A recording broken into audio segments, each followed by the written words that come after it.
ابو ہاشم جعفری آئے 10ویں امام سے بیان کیا کہ مولا میں تنگ دستی میں ہوں. اب امام کے سامنے تو خیر کہنا کوئی, امام نے کہا کہ بس اتنا ہی کہا تھا. بسم اللہ الرحمن الرحیم. تو جہاں کسبی علم ہو اس کا تعلق ہے کہ انسان آئے گا, سیکھے گا, اس کے بعد اپنے معلومات کو بڑھائے گا. لیکن جہاں لدنی ہے وہاں آغوش رسالت میں ہو تو وہ قرآن کی تلاوت بھی کر سکتے ہیں. سبحان اللہ سبحان. اور بلکہ روایات کے مطابق جب وہ شکم مادر میں ہوں تب بھی وہ آوازوں کو سنتے ہیں اور نسلوں کو پہچانتے ہیں. ایک مل کے صلوات دیجیے گا محمد و آل محمد پر. اللہم صلی علی محمد و آل محمد.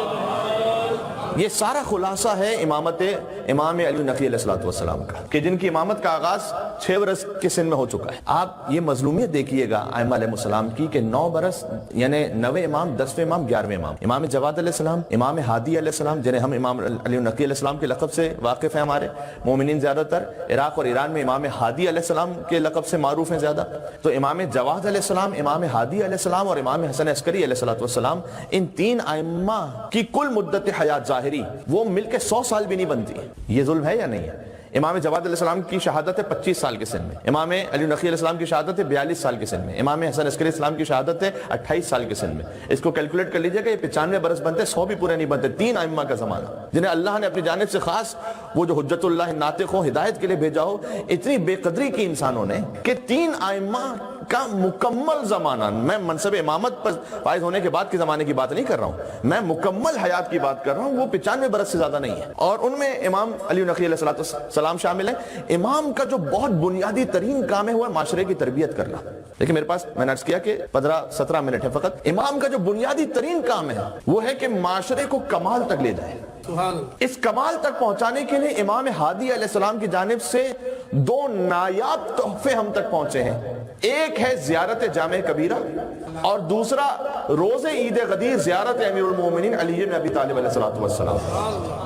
ایک مل کے صلوات بھیجے گا, جلدی جلدی بھیجتے چلے جائیں. اللہم صلی علی بقول علماء کے کہ اگر خدا کا مکمل تعارف کسی دعا میں دیکھنا ہو تو ہے دعائے جوشن کبیر, جو رمضان المبارک میں پڑھیں گے انشاءاللہ.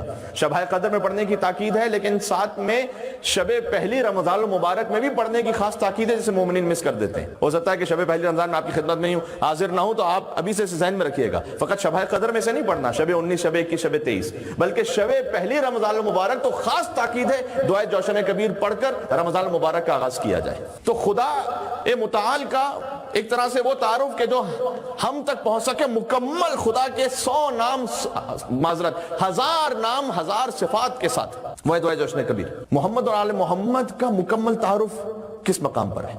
زیارت جامع کبیرہ. اس کے بغیر معرفت امام کا ایک بہت بڑا باب بند ہے, پہنچ نہیں سکتے معرفت امام تک. یہ کس نے تعلیم فرمائی ہے؟ امام علی نقی علیہ السلام نے. جب عبداللہ ابن موسیٰ نقی نے آ کر کہا کہ مولا کو ایسی زیارت تعلیم فرمائیے کہ آپ میں سے کسی کے بھی حرم میں جاؤں تو زیارت جامع کبیرہ کو پڑھوں, یعنی چاہے نجف جاؤں, چاہے کربلا جاؤں, چاہے مدینہ منورہ جاؤں, چاہے سامرہ جاؤں, چاہے کاظمین جاؤں, اور یہاں پر اپنے شہر سے آپ تمام معصومین کی نیت سے زیارت جامع کبیرہ کو پڑھیں. ہم نے تو قم میں حلقے دیکھے باقاعدہ زیارت جامع کبیرہ پر علمی گفتگو کرتے ہوئے, باقاعدہ درس ہوتے ہیں زیارت جامع کبیرہ کے, اس پر شروحات لکھی گئی ہیں, اور ہفتے وار زیارت جامع کبیرہ جیسے کہ ویکلی شیڈیول میں دعائے کمیل, دعائے توسل شامل ہوتی ہے, زیارت جامع کبیرہ وہ حرم کے شیڈیول میں شامل ہے. اتنی اوتھنٹک زیارت ہے اور اتنی اہم زیارت, اسے اپنی زندگی میں لے کر آئیے. بلکہ آیت اللہ مرشی نجفی کے مطابق تو ارلی مارننگ پریکٹس ایک مومن کی ہونی چاہیے زیارت جامع کبیرہ. وہ کہتے ہیں کہ صبح کا آغاز نماز شب سے توفیق ہو سکے, نماز فجر, عبادت اور زیارت جامع کبیرہ, ہر صبح کا آغاز یہاں سے ہونا چاہیے. یہ تحفہ ہے امام علی نقی علیہ السلام کا.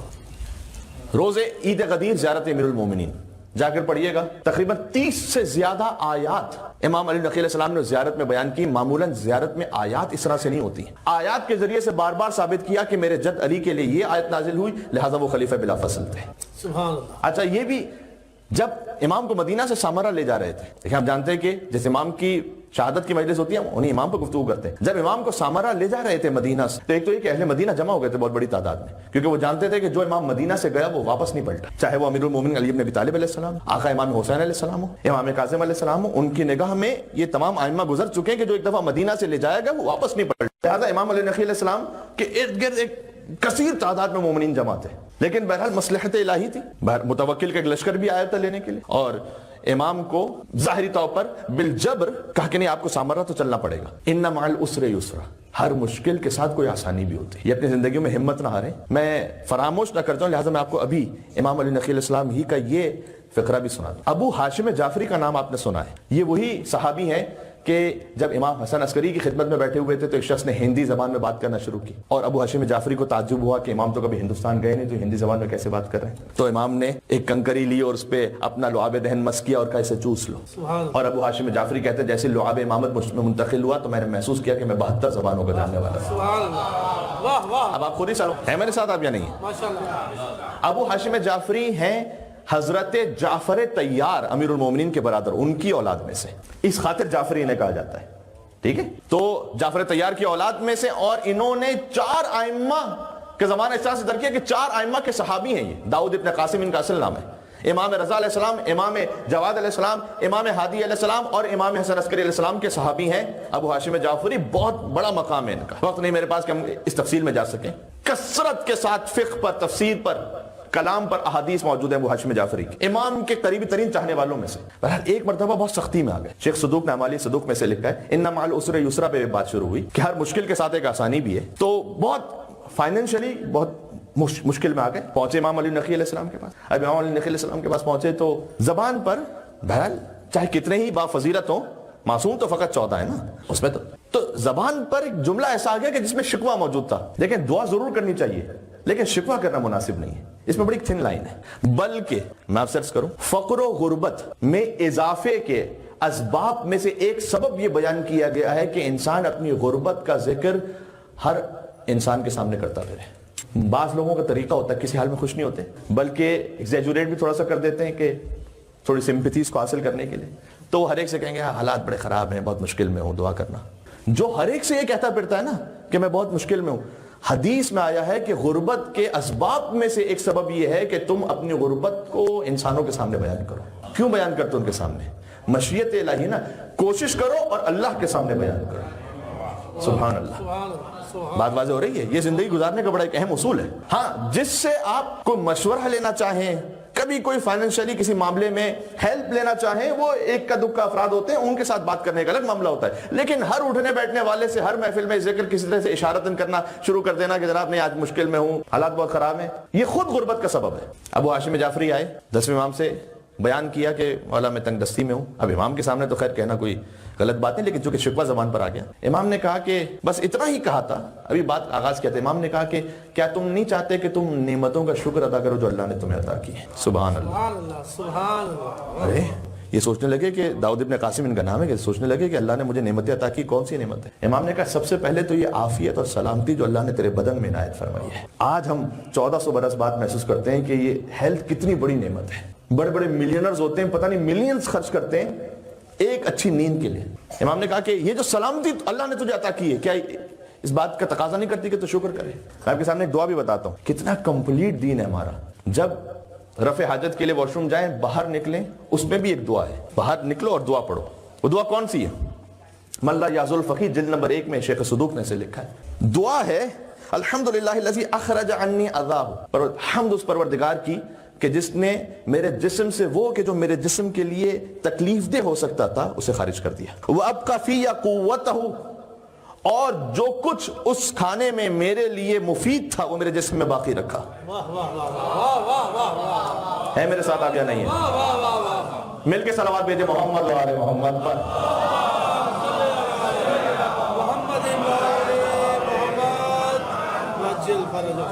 کہاں ہے مولا علی کا نام لینے والے، نعرہ حیدری کہنے والے؟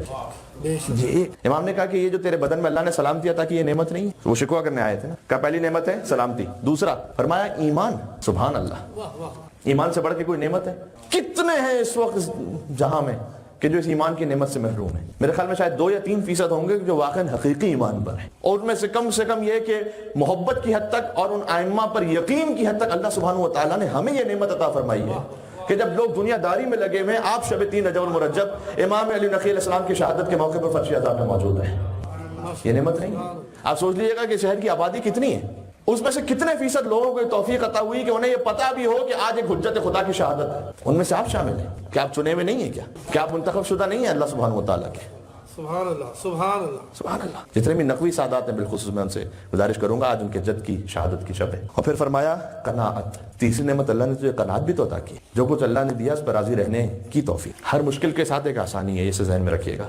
امام علی نقی علیہ السلام کو بظاہر جبر کے ساتھ لے جایا جا رہا ہے مدینہ سے سامرہ. اس میں اللہ نے کیسی نعمت عطا فرمائی. روز عید غدیر تھا، مولا کوفہ میں پہنچے. بھائی کسی بھی دن کسی وقت کہیں ہو سکتے تھے، لیکن عید غدیر کے دن کوفہ میں تھے. کوفہ یعنی حرم امیر المومنین. مولا نے کہا ان مامورین سے کہ رک جاؤ، اس وقت میں اپنے جد کی ایک زیارت پڑھوں گا، اس کے بعد آگے چلوں گا. سبحان اللہ. اور روز عید غدیر امام نے ان متوکل کے سپاہیوں کے سامنے فضائل امیر المومنین پر پوری زیارت ارشاد فرمایا. واہ واہ واہ واہ واہ. سبحان اللہ. ہے یا نہیں؟ مل کے صلوات بھیجے محمد و آل محمد پر. اللہم صلی علی. سبحان اللہ. اس میں اتنی آیات ارشاد فرمائی. بعض لوگ ایسے تھے کہ جو متوکل کے سپاہیوں میں تھے لیکن امام کے چاہنے والے بھی تھے، تقیے میں تھے. کچھ لوگ تھے کہ جو اس معرفت پہ نہیں تھے، انہیں اس کے ذریعے سے معرفت نصیب ہوئی. امام پر یقین رکھنا سیکھیں. یہ ایک بہت الگ مستقل موضوع ہے، لیکن آپ کو یاد ہو یا نہ ہو، مجھے یاد ہے کہ سال گزشتہ شہادت پر میں اسے تھوڑا تفصیل سے پیش کر چکا، لہذا تفصیل میں نہیں جاؤں گا. خود امام علی نقی علیہ السلام کے حوالے سے وہ واقعہ جو ہم بڑی روا روی میں سنتے رہتے ہیں ویسے، کہ امام جب مدینہ سے سامرہ جا رہے تھے تو سمر تھا اور امام نے ونٹر ڈریسز لیے تھے، اور امام کا ایک چاہنے والا جو اس لشکر میں تھا تو سب اس کا مذاق اڑا رہے تھے کہ تم کیسے امام کو مانتے ہو، کہ انہیں اتنا ہی نہیں پتا کہ پیک سمر ہے اور اس میں اب آپ بھی یہاں پر تعجب کریں گے نا کہ اگر کوئی بہت زیادہ 40 پلس ہو اور کوئی بہت 3-4 جیکٹ اور اوور کوٹ اور پھر پہن کے آ جائے تو اب یہ چاہنے والے کا امتحان ہوتا ہے. ہمارے پاس حدیث موجود ہے کہ امام نے فرمایا کہ اگر ہمارا کوئی کلام تم تک پہنچے تو تمہیں سمجھ میں نہ آ رہا ہو، اسے فوراً رد نہ کر دو، اس لیے کہ عصمت فقط صاحبان اہل کے لیے. ابھی تمہیں سمجھ میں نہیں آ رہا، بعد میں سمجھ میں آئے گا کہ ہم نے کیوں کہا تھا. یہ آج یہ سائنس سے اگر ٹکرا رہا ہے تو ہو سکتا ہے سائنس 50 سال بعد تبدیل ہو جائے گی، جو کہ بے شمار چیزوں میں ہو چکی ہے. تو امام ایک جگہ پہ پہنچے. مذاق اڑانے والوں نے سے یہ بھی کہا کہ تمہارے پہلے جو امام ہیں انہوں نے بھی یہ فرمایا ہوا ہے کہ جب روز قیامت قبروں سے لوگ اٹھیں گے تو ایک جگہ سے 100 لوگ اٹھیں گے. تو یہاں تو جہاں سے ہم گزر رہے ہیں یہاں تو کئی تاریخ میں بستی ہی نہیں بسی کوئی. تو بستی نہیں بسی تو کیا قبرستان ہوگا یہاں پر؟ تو کوئی قبر ہی نہیں یہاں پر، تو کون اٹھے گا یہاں سے؟ اب اس کا مسلسل مذاق اڑایا جا رہا ہے. امام کی خاطر اگر آپ نے صبر کر لیا، میری مائیں بہنیں اگر سن رہی ہیں، حجاب آپ نے کیا، آپ کا مذاق اڑایا گیا، آپ نے حضرت حجت کی خاطر صبر کر لیا. آپ نے داڑھی رکھی ہوئی ہے، کہیں پر آپ کو طنز کیا گیا، آپ نے مولا علی علیہ السلام کی خاطر صبر کر لیا. آپ نے ایک شرعی مسئلے پر عمل کیا، میں کام نہیں کروں گا، یار پتہ نہیں کس دنیا کا ہے. صبر کیا آپ نے. امام ادھار رکھتے نہیں ہیں، عزت فوراً عطا کر. یہ ہمارے صبر کی کمی ہوتی ہے. شدید آندھی چلی، بارش ہونا شروع ہوئی، موسم بدل گیا، شدید ٹھنڈ، اتنی ٹھنڈ کے لوگ مرنا شروع ہو گئے. 50 لوگ مر گئے. جب مر جائیں گے تو کہاں دفن کیا جائے گا؟ وہیں دفن کیا گیا. اس نے کہا کہ میرے مولا علی مرتضیٰ کا قول بھی سچا تھا اور میرے مولا علی نقی علیہ السلام کا عمل بھی سچا تھا. اور امام نے اسے یہ عزت عطا کی کہ جو بچ گئے تھے. امام نے کافی سارے لباس لیے تھے، امام نے خود تقسیم بھی کر سکتے تھے کہ اب تم تقسیم کرنا شروع کرو ان لشکر والوں میں، تمہارے ہاتھ سے نہیں ہے. یہ عزت ہے.